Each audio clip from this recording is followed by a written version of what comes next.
because onya ehun akade no emfa nsua akoy bubu e ko sua computer se John sata na computer nye Akoma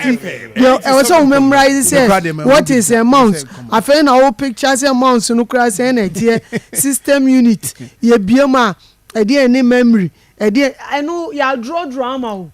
enti ni sua na e din dan obi a ono de okọ ya physical me hu so we your friend remote eye ya eka ewo wa adwunu mu dan de wo sua enti e bi na ene ye ina ye ko sua account into amamre culture and tradition no a very integral part and into aye na ye ko very very very important I was say inyina no e dey ani chiremu na ekokoshe yes Abraham clarification be by anopa no yenya information say na because of 1 week a new kwanse amount for call market near in fact me amount for frame me and me so munya butre na minya confirmation but him say no later in the day amoamo ahene ema all those clarifications said there be obi abetimi akodi ni dwa na mom omo na omo wo in and around the beer ye no kono aye menhia baby aye no kra no car kra no ye ma access ma wo ntimi mfa no eno na access kra wo nya nti wo be dan akobie store enti eno na ono kra de no otrem se wo hwe na se ho no wo betuto na amanfo ba beto ade nko ana wo betumi e bia wo be ba menhia no definitely ni pardon na eba who say normal bit say provisions no normal wo betimi dey aka wan no na dey em say eno no ye ba mo kwan na mo bie because wo ho no so wo pe bibia say dey be ya ho so wo betimi but say you know dey em say o ma clarify go na confusion but say John minim say still na me pan shut down grab ya and then maybe wa woni mi take kwan so na ya nanka traffic kakre bi onye bebre ba na me ba de free bonto emu da ho me kura me say na enti me hwe time me say ana me free fees 5 unze 5 de me hwe enso 7 abo enti maybe ebi mu nso no oh no but decide say they would want to sana unze de tie ne say de tie ne say Ibrahim me say enhye we ya abai na me imagine say 87.9 and na because you be close road ni bi no pressure be kroma me tram baby because you see offices be bre ho no mo I'm telling you offices be bre ho as at no communication e kokra no is that that's a adwuma nhyeda nye tawesa because nyame adomo a ene no se de krombesi aye no ya make so atiase enti enye wonwa se obi beka se ene de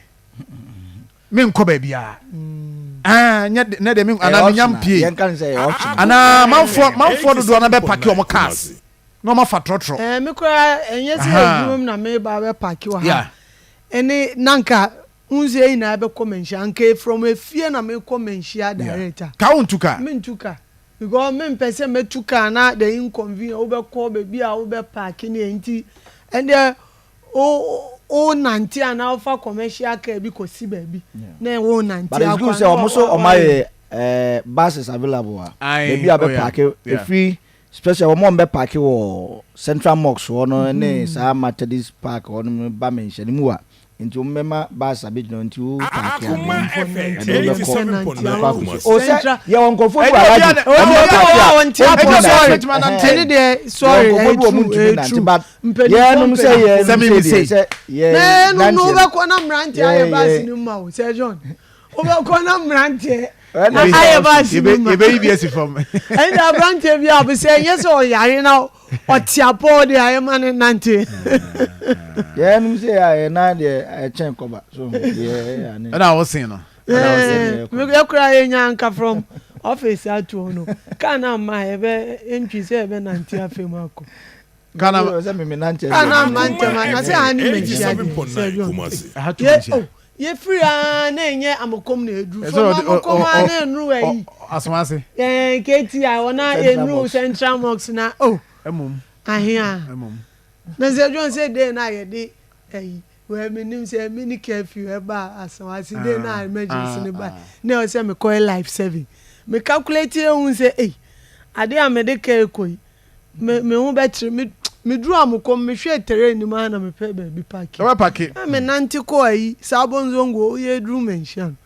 when no nanti akọ no nti o na me live na me nanti ababa ko na me ka me 87.9 ni me be park ke ye mu o but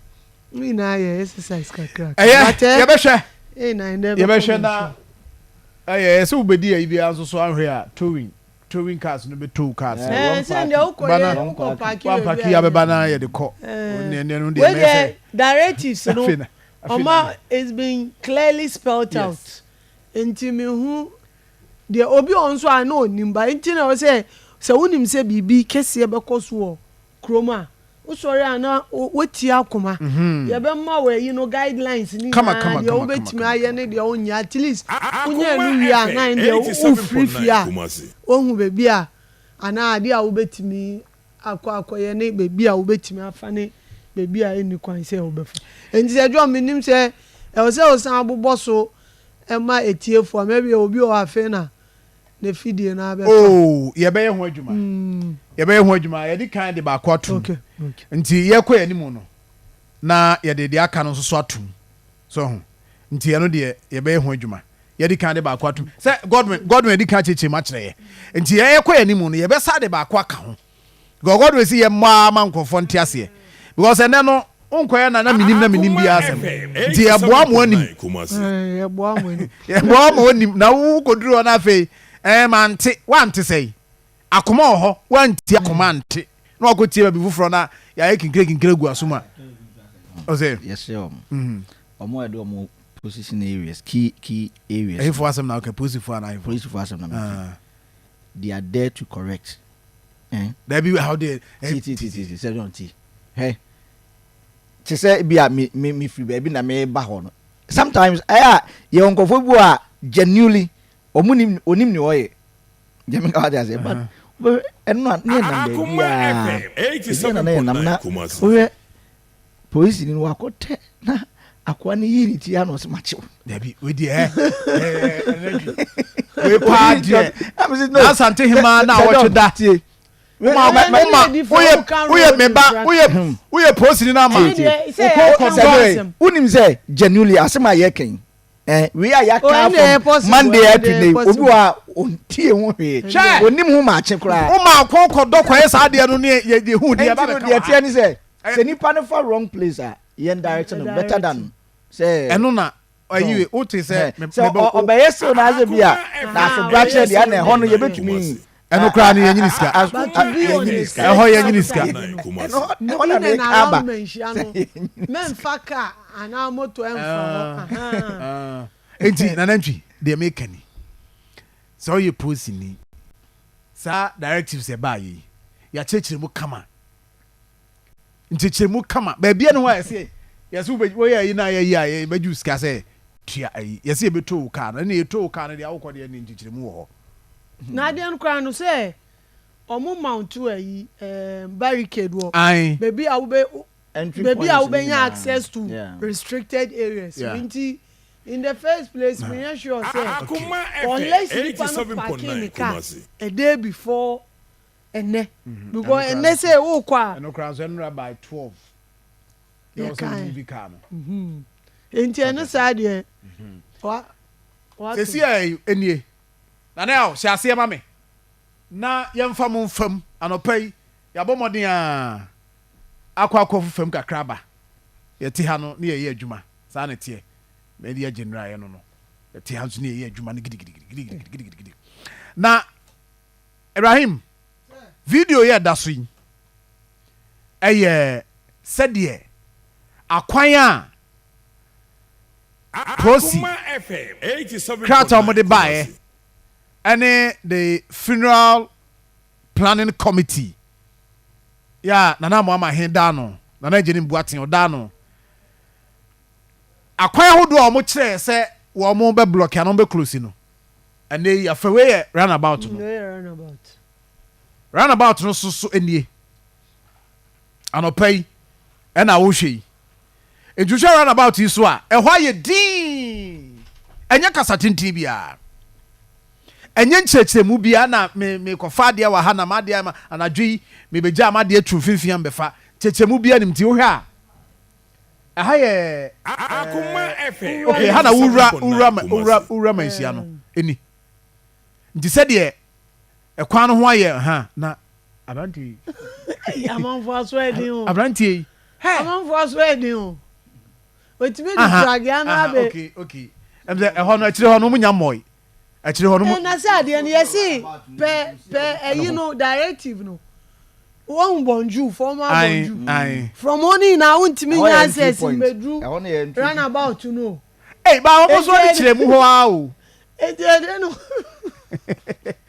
G me ma see you ano pay video sisi ano pay yeah you know I barricades no there be 7.9 em say bia munya nhyase o se ebia na osi obi atwa no ho ebia na Ibrahim ebia na bonjour ho no enhyase aha say so ma hyase account me nya ebia ombe easy niam kakra so na fe mre ko na mfiri no nkron ne we ho ko no na ya hwenti sanity obi wesusu awura mu che kan David Okas no ye wo mu ayama omu VIP sticker ni de obetime awuram se nche omu kan omu se bia o baby o yo bia obetime awuram but wono ya ma sticker nti Akoma FM government officials no area wo mo ombetumi apenetrate akwakodu ombewure mu akwakodu honom okay nana mama ahen so ne ahema no so wo bia o access obi awo parking access wo na momo kan areas ombeko momo kan ya bubu praga on say John obe try about no fast lockdown ni mo no okay oh the fast how the try about no lockdown ni mo na ye na mo adumu no ye tumi kopie ba bi na na maame wo kwan so me backroom nka me beto gali kakra na me azodin me because o beto gali ni onko trefie ne komunkunu kran yesi mani mind ono beto gali mi wa gali ru ni so ma gali ru ni tifie to beto o ya de obenya nkofo a ya ken no obi kra si obe se yesi tinafio obe so obe se ampa so obi atinafia nti ne de ebesi obi o wan say aka obe share that car ba obe so obe wan say directives na mpampa eduma enti ene de akwe the one we try uniform wutim say ono a me sure say Akoma FM o try no 7.9 e no hu say police for ni gire kire ho no fast because they also 10 year no there on so benya asem I say ade ade de tie say o de waso to fam a enu kwa so onyasem say John ba ye okwan bi kura ho a say emfa say enne na o so o da be 1 month enne na wa sorry na wo tuka na utwi moto udru ona wo si na e was so pause na we bin say dey na because ekwan ye one of the busiest road I was na udru na wo ke bia na bia na mo a I was so utimi gina na ubuza say what's happening but obi the film be wa betwem me say I was secret me gu I was sit me gu say eh na dey na dey ko so I was sit me gu nti abranti na say onye